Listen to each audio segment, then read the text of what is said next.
I've always been a fan of horror.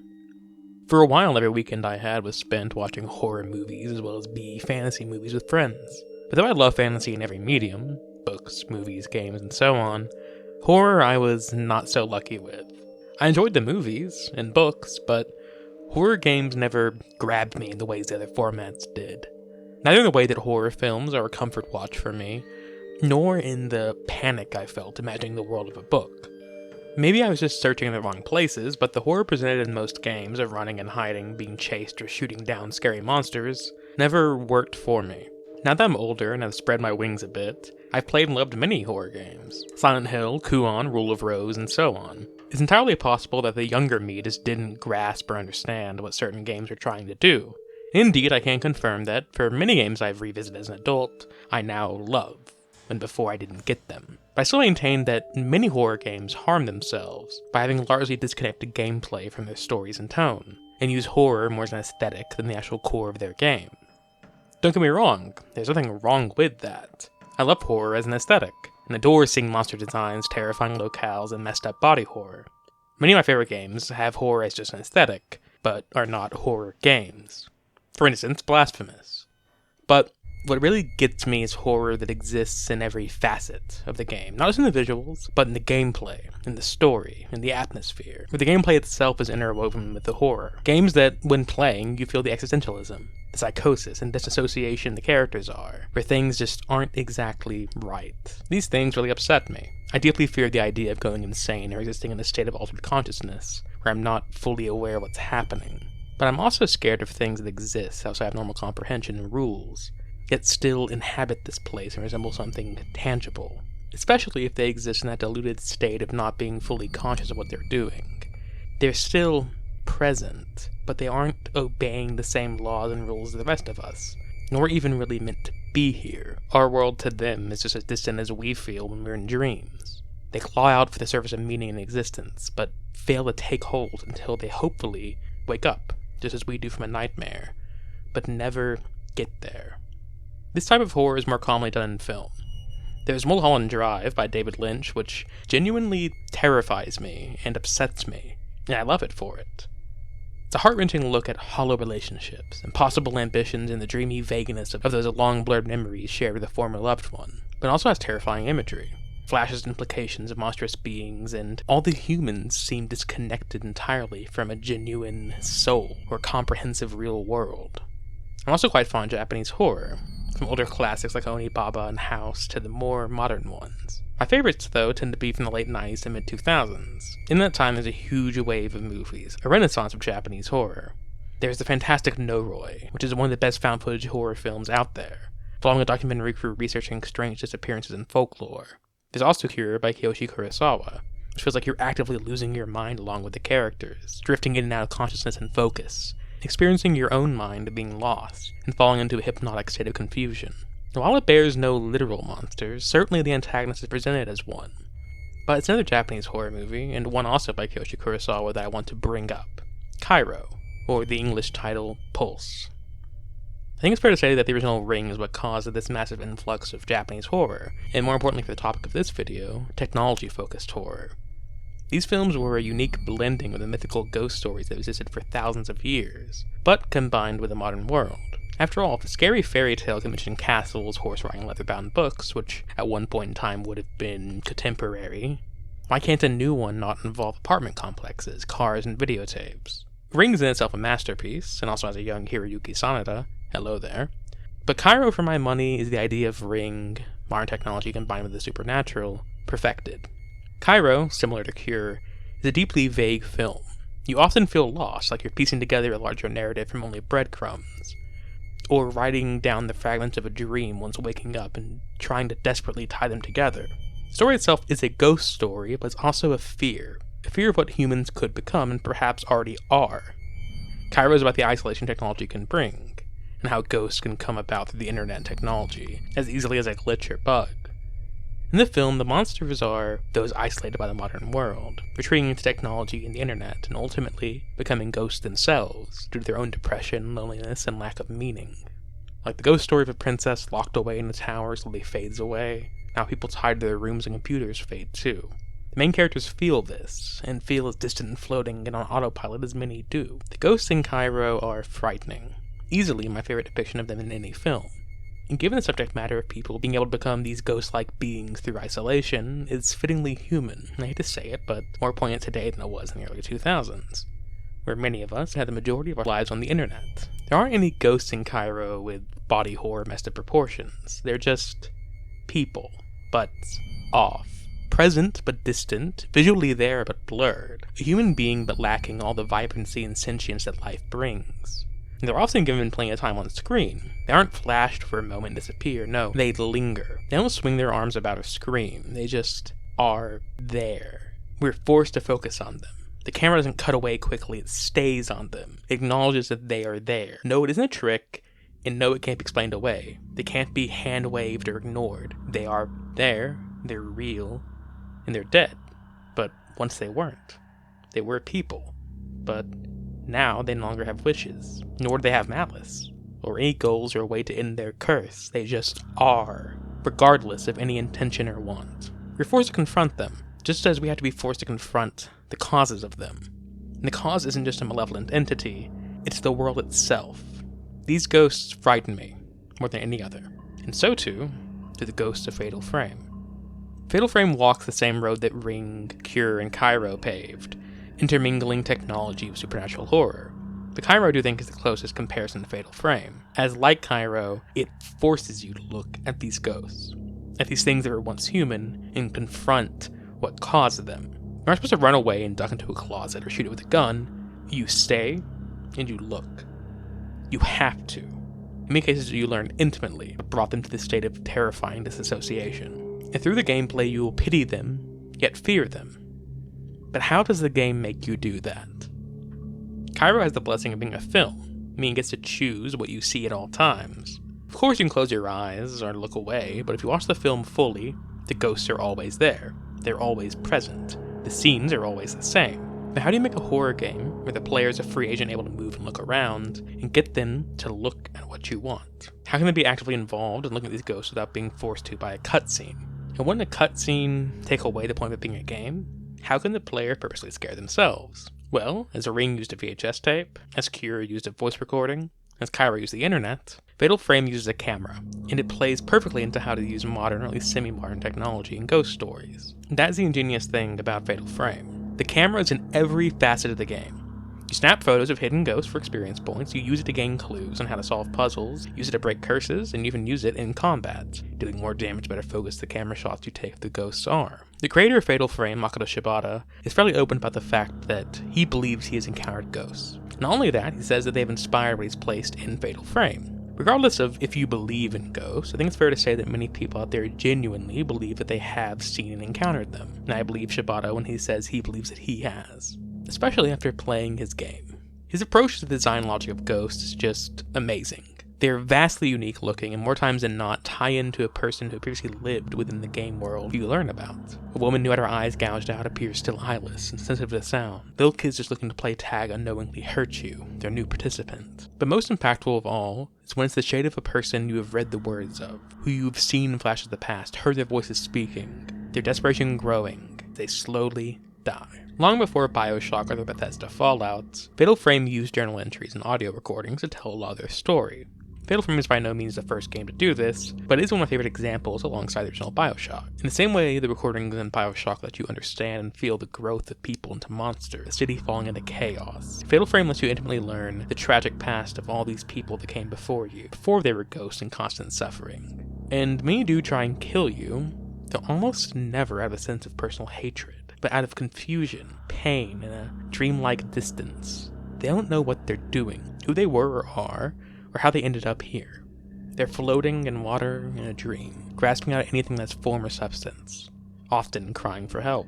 It's tragic. Fatal Frame also greatly immerses you in the game by allowing you to learn the gameplay through your own movements, actions, and experiences. The game respects itself enough that it expects you to pay attention. It doesn't barrage you with constant tutorial messages, it lets you look around you and learn by yourself.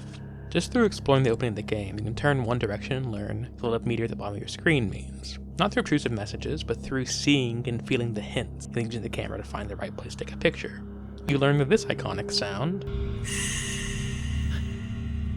the camera chime, which is played both in the cinematics and during gameplay, means a ghost has appeared and can be captured in the camera. The majority of ghosts in the game are actually non-violent and exist as snapshots for you to take, but disappear if you aren't quick enough. Kind of like how most people in the real world describe their ghost encounters. A blurry man leaning over a balcony who disappears, a face beyond a gate, and so on. The combat introduction is the best of them all. In the opening you aren't given much, just a couple of lines of exposition and the freedom to walk around the entrance of a mansion. You pass by a few areas and take photos of a few non-violent ghosts and encounter some spooky things. But as you move upstairs, you turn the corner and an invisible ghost follows you up the stairs.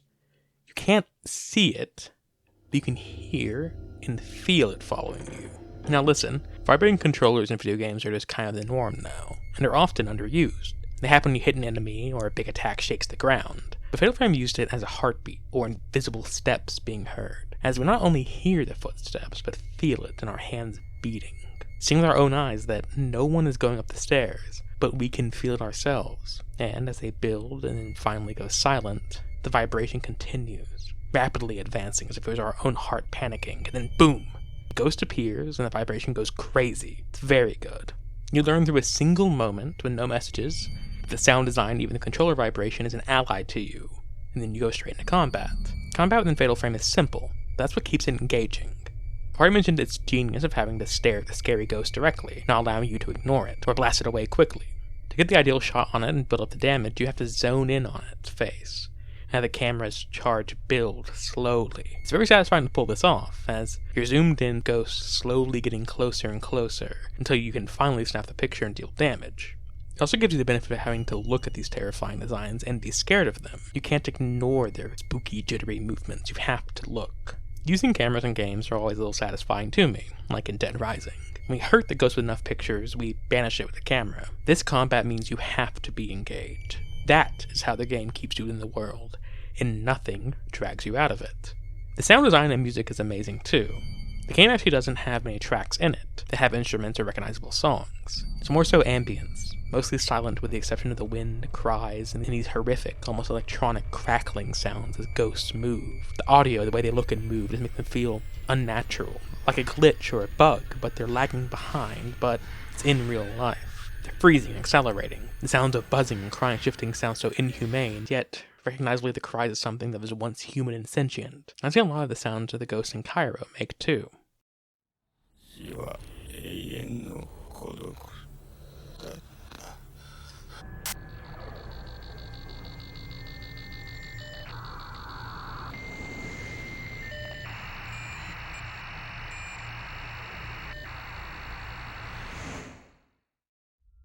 I know I keep praising the presentation of this game, but I do think it's just that good.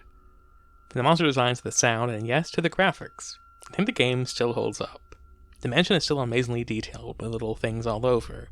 Old samurai armor, stacks of books, little dolls and knickknacks, cracks and stains on the wall. This type of horror visual is what indie horror creators are still trying to replicate to this day, because it just looks timeless. The only aged part I can really complain about is the character models. Even then, they can sometimes show a surprising amount of emotion, but other times still they can look doll-like, and have certainly aged more than the rest of the game. One thing that is universally agreed upon is tanking the atmosphere, though, the English voice acting, which is just downright bad and just sucks you out of the setting. Luckily, there exists an undubbed patch that lets you play the game with Japanese voices and English subtitles. I've seen others talk about this game and pan the story and mood because of the voice acting, which is a shame since Japanese voice acting is genuinely fantastic, in leagues ahead of the weird stilted English performances. Just compare how the first lines sound and how they both change the mood of the entire game and setup.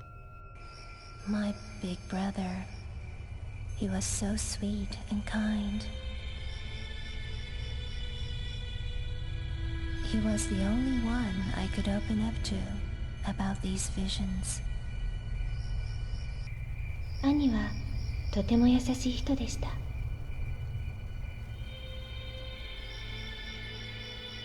人には見えないものを見る私が心を開けるのは兄だけでした。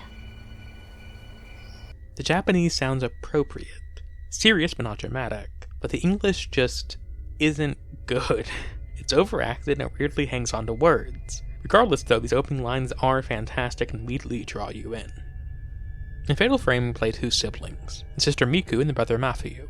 You're told with some opening narration that these siblings have always seen things others haven't, ghosts as well as glimpses of the past. That now, after going to a notoriously haunted mansion, Mafuyu has been missing for 2 weeks. We get to experience his initial moments in the Himuro mansion.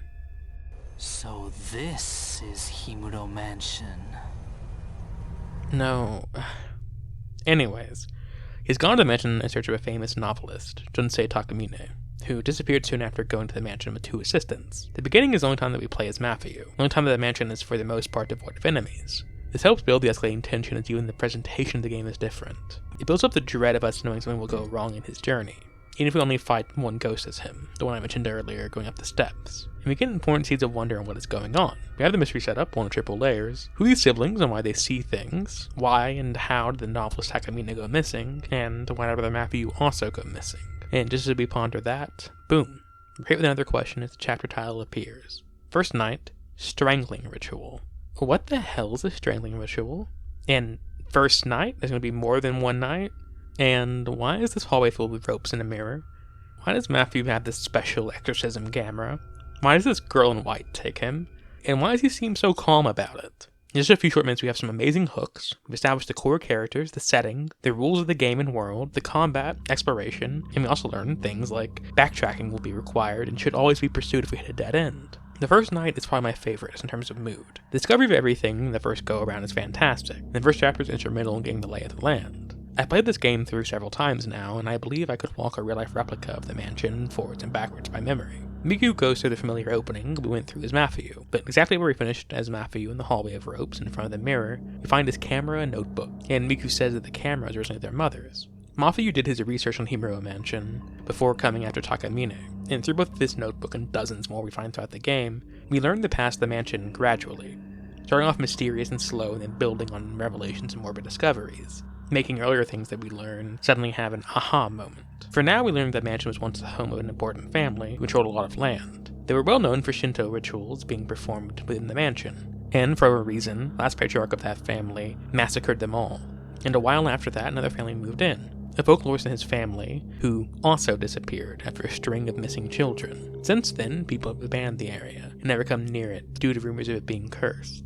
As well as the recent notebooks, we also find the folklorist's writings throughout the mansion too. The first one that we find notably mentions an ominous event in local folklore called the strangling ritual, and how it's tied to stopping something called the calamity, that someone must be sacrificed to prevent it, and before then, must spend years in isolation, like a princess locked away in a tower.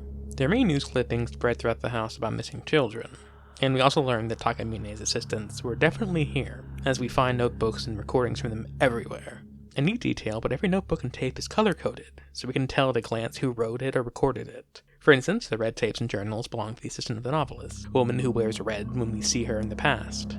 The novelist uses black and blue, the old folklorist uses an older style of notebook, and so on. You intuit this on your own, and it can build up a genuinely personal connection to these people that you never meet. You can feel dread as you find more and more notebooks from someone, picking it up and seeing that it's red, and then with each one they'll become more and more unhinged and hurt, and you will get closer to learning their fates. You learn diegetically which color and style correlates to who, which is simple but fantastic game design, something that this game is just full of. While exploring past the opening of the mansion, we see a shade of our brother heading up the stairs, the same ones we, when playing as him, experienced the controller vibration on. We also encounter him several times later in hallways, but no matter what, he can't seem to hear or see us, and is always just beyond reach, disappearing before we can get to him. Is he dead too? We of course face many ghosts, and take many photos still of non-violent ones. And most surprising of all, we stumble upon one who is friendly, a little girl in a white kimono, who is mostly mute, and will literally point us in the right direction several times throughout our journey.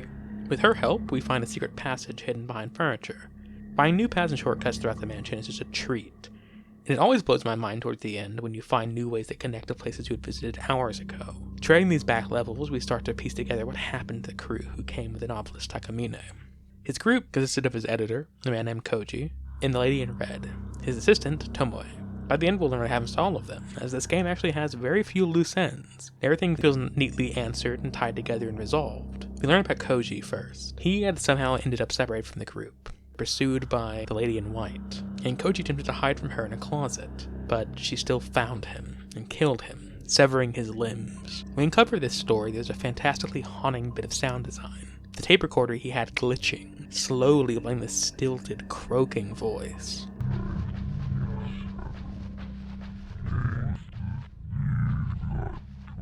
We have a flash of the past. You can see his terrified expressions. It's really humanizing and honestly gruesome to see this guy wide-eyed and panicked.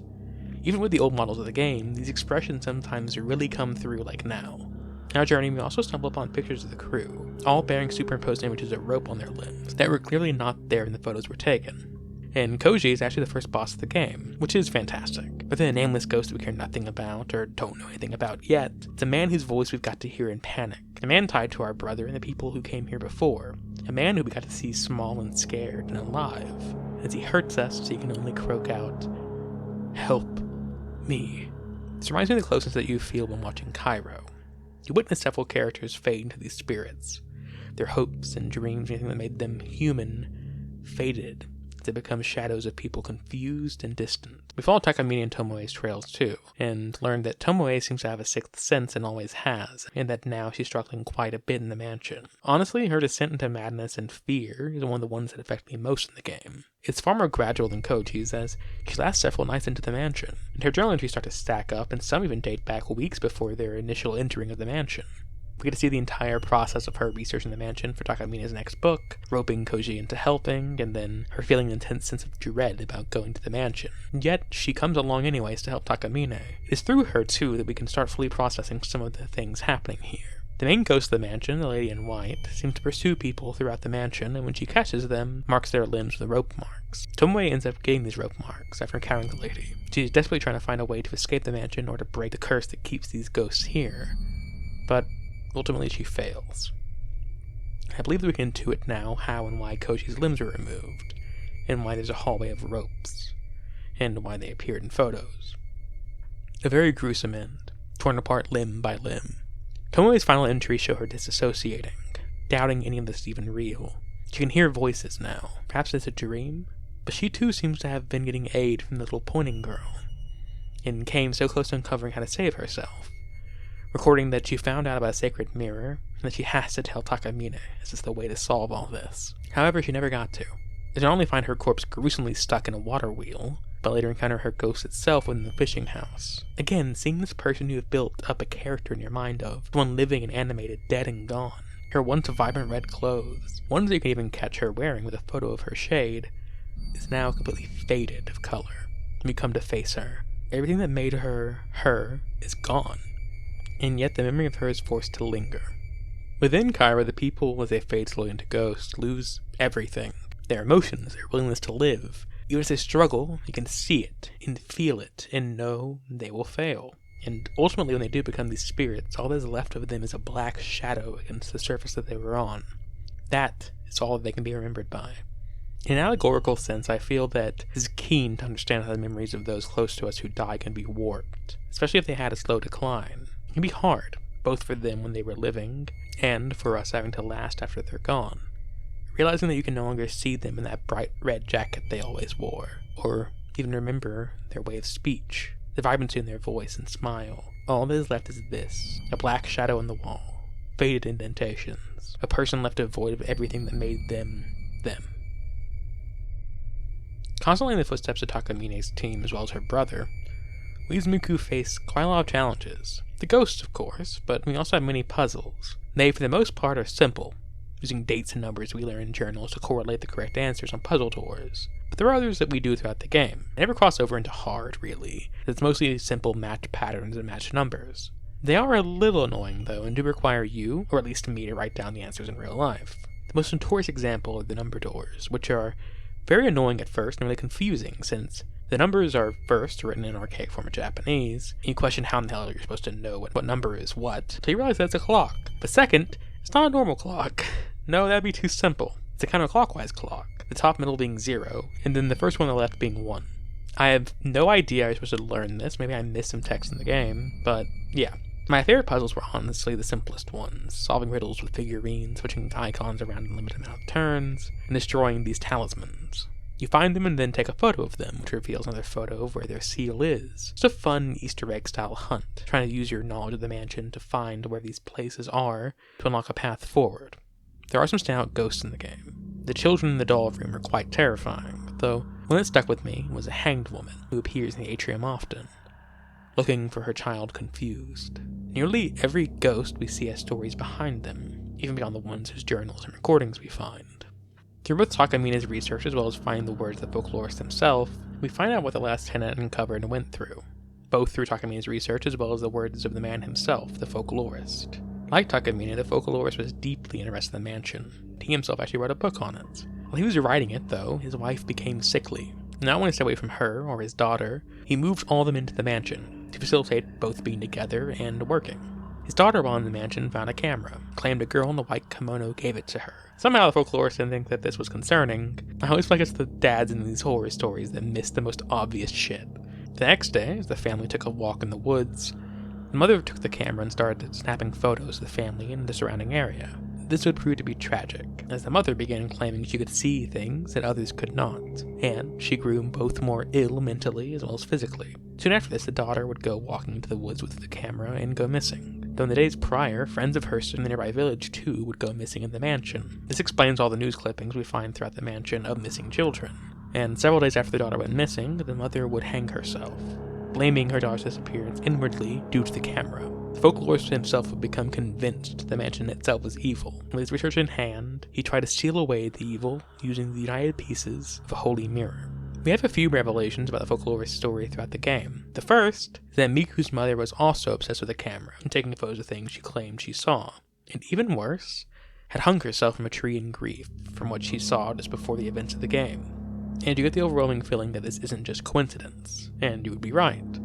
Reincarnation, at the very least a repeating of events, appear quite a lot in Fatal Frame. There's a bit of a bloodline thing going on too, as the little girl with the camera who went missing actually survived. It was Miku and Mafuyu's grandmother, meaning that they related to the folklorists who used to live here. The camera functions as almost an ancestral curse upon them, even if they didn't realize it. After the encounter with Tomoe's ghost in the fish house, which on a quick tangent is one of my favorite fights in the game, because the narrow walkways making positioning and running away super intense, and even more so later in the game when several ghosts take up this limited space, we make our way into the garden of the mansion, have an encounter with the ghost of a drowned girl, crying out for Mikoto, the grandmother of Miku.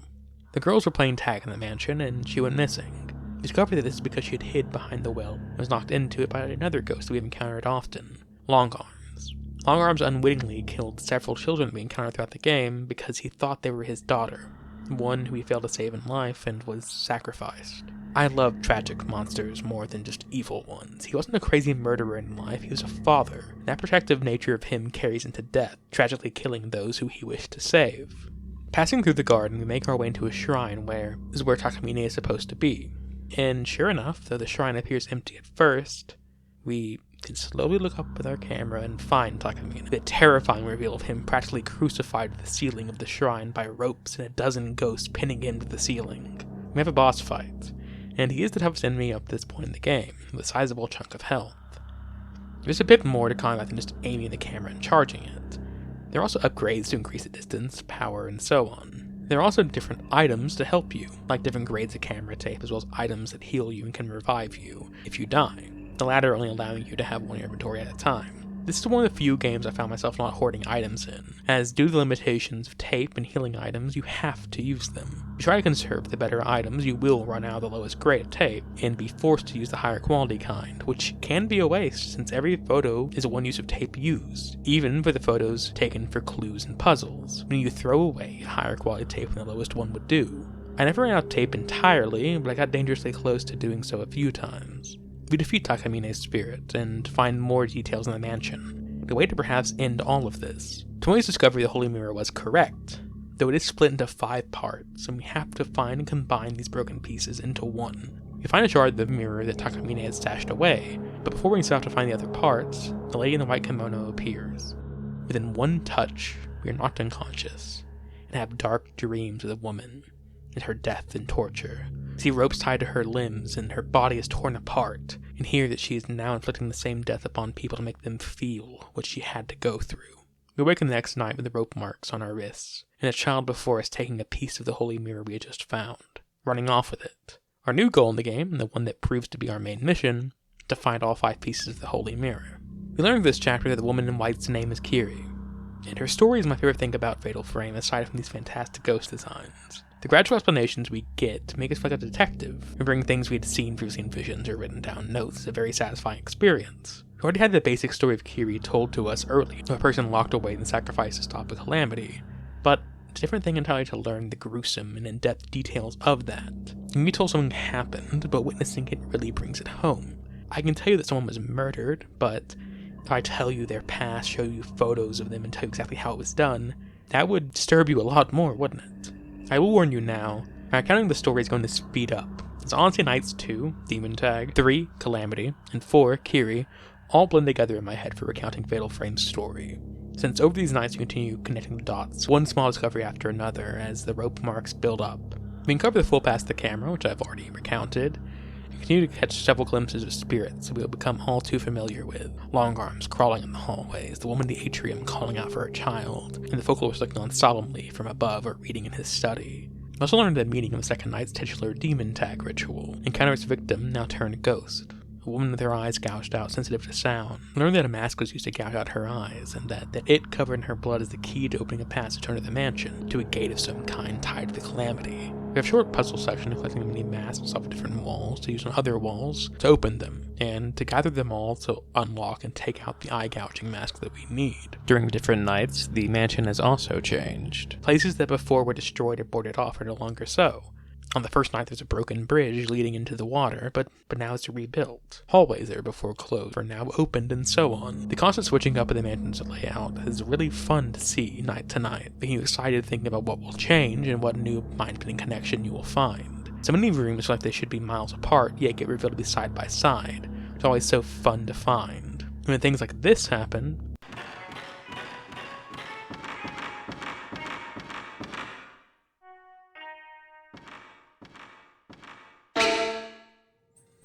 it's terrifying. That moment in particular lives rent-free in my head. It's one of my favorites as it's one of the few times we actually hear music in the game. In the shifting around of time, I even think that someone could be here, but then the thought is frighteningly torn away from you. We also begin finding more notes from our brother, addressing them directly to us, as he believes time is literally distorted here, that he too has seen us, and tried to call out for us, only for us not to notice. Finding all these mirror pieces, we have to accomplish smaller tasks along the way, like the mask puzzle I mentioned, and one with the candles, and so on. I could do a full recounting of this process event to event, but honestly it wouldn't have the same impact as playing, so it mostly boils down to walking down pathways, finding new ones, and photographing ghosts, and covering new journal entries. It'd make for a poor recounting or written story, but it's infinitely engaging to experience and play through, so I do really recommend you play this game, as I've spoiled a lot of the main plot lines. Many ghosts and stories remain for you to find that I didn't show in this video. At this point I am going to reveal the rest of the game's main story, so if you want to avoid, skip to the next section. Otherwise, let's buckle in. Now, to understand the story, it is important we learn about its main antagonist, as she's at the core of everything, the lady in white, Kiri. And we have to go back quite a ways to learn everything. Kiri was chosen by her own family to be what is called a rope shrine maiden. How she was selected for this terrible fate is honestly so cruel. At age 7, she and the other girls of the family were locked in a room and made to play a game called Demon Tag. One of them is chosen as the blind woman, or the demon, and wore a mask that blocked her sight, and the other girls had to avoid the demon. But when tagged, they then became the new one. Until, through the process of elimination, 2 roles were decided. The first one tagged becomes the blinded maiden for the ritual, and the last one tagged becomes the rope shrine maiden. Isn't that so messed up? Taking innocent children and having them play a kid's game that determines which of them gets sacrificed? The logic being the first caught is the least spiritually advanced, and the last is the most spiritually sound. The sacrifices of these 2 are done to prevent a gate to hell from opening, starting the calamity, and the spread of something called malice. We can assume that this malice spreads from the gate. Perhaps the whole world, or at least more of it, would be as supernaturally charged and dissonant as this mansion, if the calamity happened, making the blending between this reality and the next one thin. In order for the sacrifice to work, though, the sacrificed rope shrine maiden must have no connections to the world, and be detached from it in order to accept her place in holding back the calamity. Kiri was locked away for 10 years, more than half of her mortal life, in a single room. When playing the game for the first time, I found myself asking what room was Kiri's as I explored the mansion. There's one bedroom you come across with dolls and regular furniture, so I'd assumed maybe that one. But no. Late into the game, you find her room. up in the rafters of the house. The only light and view of the outside world, she had a single window that she could barely reach, and a handful of books, as well as a pillow, a table, and that's it. As Miku says in one of her observations, I wonder if Kiri used to read these books when she was trapped here, over and over. It is a very bleak picture to paint for this young girl's life. Kiri's journals within this room are genuinely heartbreaking and made me emotional. The sheer goodness and innocence in her writing just breaks something inside of me. In one entry she happily writes, "Today is the day I get to walk outside." On one of these visits outside, she gets to meet a boy, and they just talk normally. He tells her the names of flowers and makes her feel happy. So happy, she writes. Just one person talking to her is enough to make her glad. To quote her, "I never even feel lonely anymore." Talking to one person every couple of weeks is enough, and one day when she looks through the tiny window of her cage and sees the boy, she blushes. But a priest sees this and bans Kiri from going outside or even looking outside anymore. She eventually writes in her diary that the boy hasn't visited for 5 days now, and she's sad. So sad. She was told that the boy left the mansion to go to the village without saying goodbye. She thinks it's her fault and they didn't like her. But then she has a dream of him, and believes that the priest did something bad to him. And indeed, she learned the priest killed him, as a connection to him would prevent her duty. It's also implied that Kiri had a servant tend to her for a while, until the priest had her killed 2 years before this, for the very same reason of Kiri having a friend. Kiri becomes increasingly angry and depressed, and blames herself. But so too she blames the priests. She writes, "It's all my fault. I just wanted to be with him. I wanted us to be together forever and ever. That's all I wanted. I didn't want him to get hurt." When the day comes for her ritual to happen, she feels she can't do it, because of her new connection to the world and her love and anger over this boy. Regardless, she is sacrificed. Ropes attached to her limbs and wheels are turned until she is strangled, and then her limbs are torn. The bloodstained ropes were then tied to the Hell Gate beneath the mansion with a holy mirror facing it. This was supposed to seal the malice, but Kiri's spirit was not attached as it should be. So, instead of sealing the gate, it unleashed it. Her uneven spirit breaking the holy mirror and having the malice spread, killing some and trapping them as ghosts and driving others mad, like the patriarch of the family, who killed the survivors and then himself. Thus the event being described as a massacre all those years ago. The background of this ritual is gruesome for Kiri, of course, but this has happened to many girls before her. As I mentioned, Longarms, his daughter, was one of these maidens in some time before this, possibly hundreds of years. But the Blind Maiden is just as tragic as well. Simply for being worst at tag, she was another, lesser sacrifice that occurred just before the strangling ritual. Having her eyes gouged out also just opened the way to the Hell Gate. It's actually ambiguous on what her life would have been like. If she had to live in isolation like Kiri, or allowed to live a semi-normal life till her time to be butchered. Nor do we know she was killed with a blinding massacre afterwards. Or maybe she was even left to live blinded for just a few days before the Hell Gate killed her.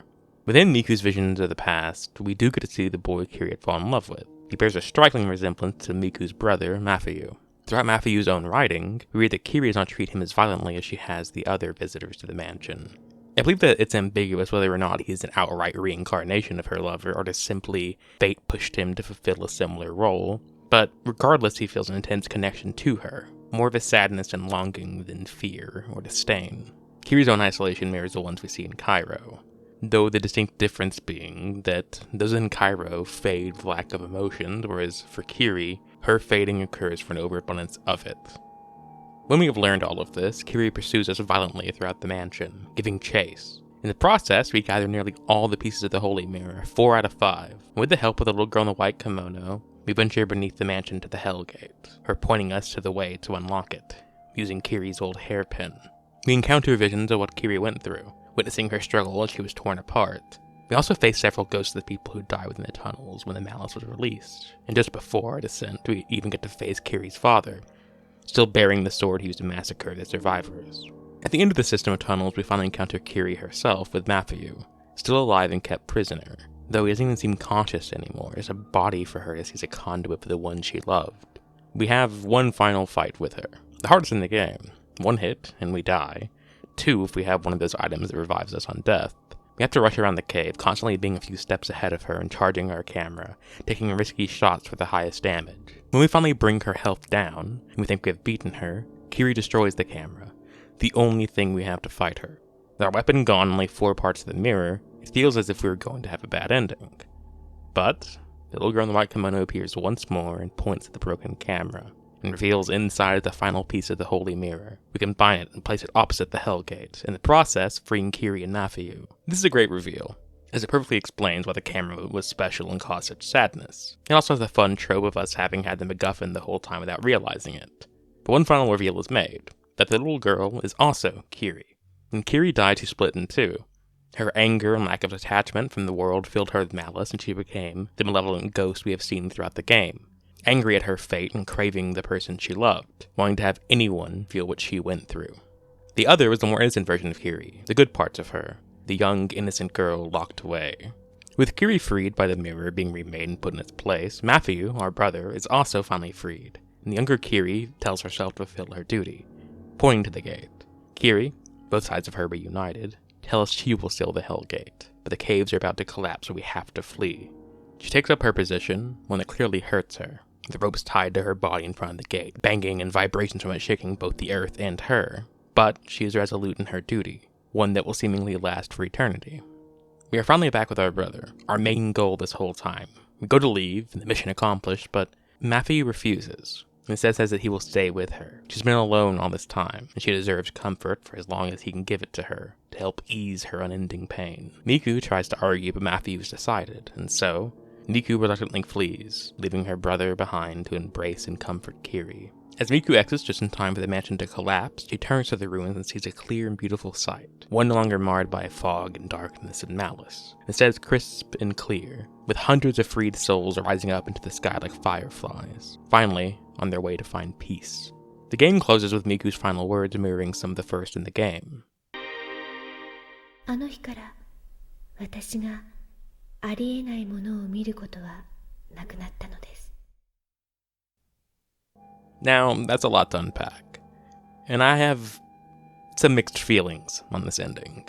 For one, I do love a good tragic love story, and I find Mafuyu's sacrifice genuinely touching, though it is made very weird with the fact that there's an alternate ending you can unlock to convince him to come with you, which feels very offbeat to me and frankly the worst ending, because without his sacrifice, Mafuyu's presence as a character doesn't matter to the overall plotline, and convincing him not to do this takes away his only real choice and importance within the story.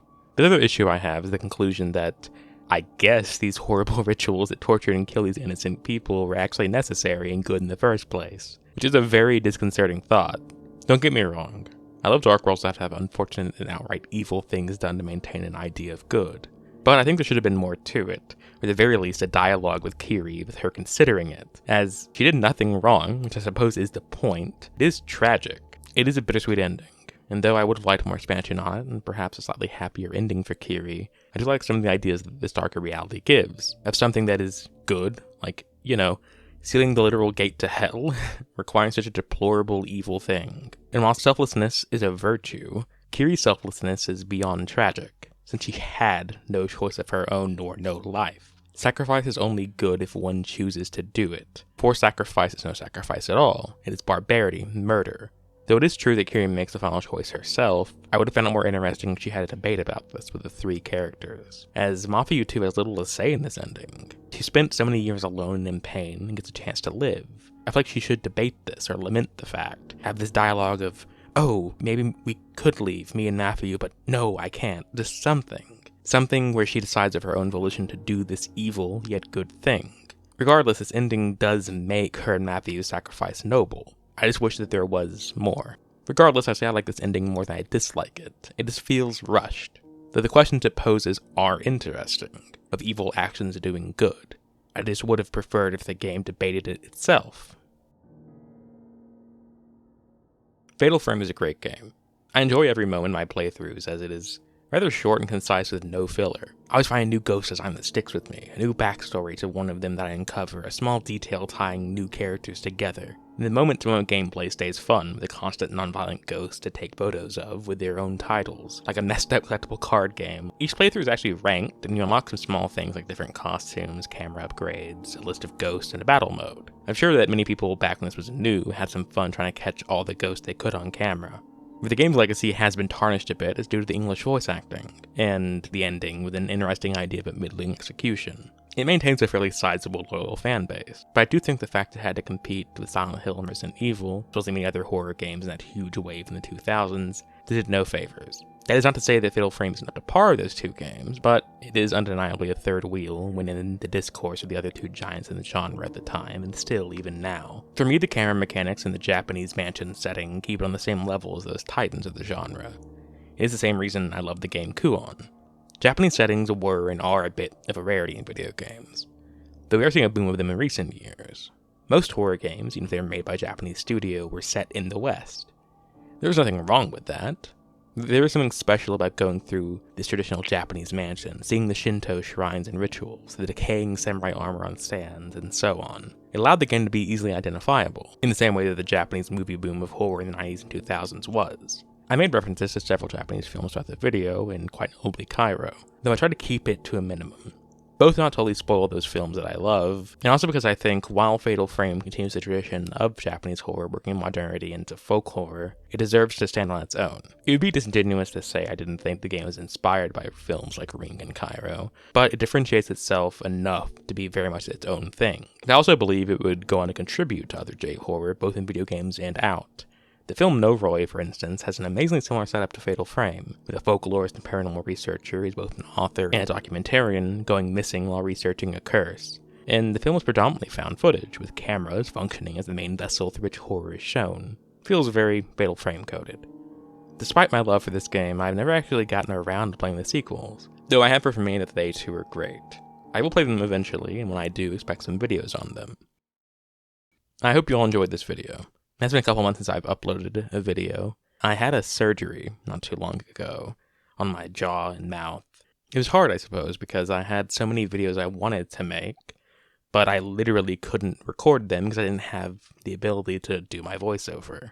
Not that I was incapable, but there was a noticeable lisp to my words, as well as some things I just couldn't say without stuttering or stumbling on. Fatal Frame is one of the games I marked down as wanting to talk about whenever I first made this channel. It's a game that stuck with me, and I just really enjoy all of it, frankly.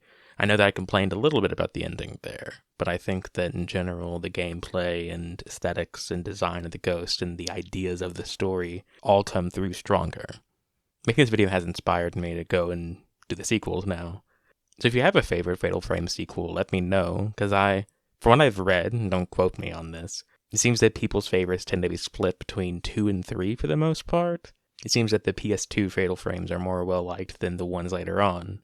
This is also the first video that I've played around implementing video from movies, and that has been a little troublesome, because I have worried about copyright and things like that. In my early videos on this channel, the ones where I talk about Lord of the Rings and stuff, I made an effort not to use video clips for worry of copyright and things like that. I would think this would be fine. I made an effort to follow the guidelines I'd seen, limiting clips to about 5 seconds each. Things like that.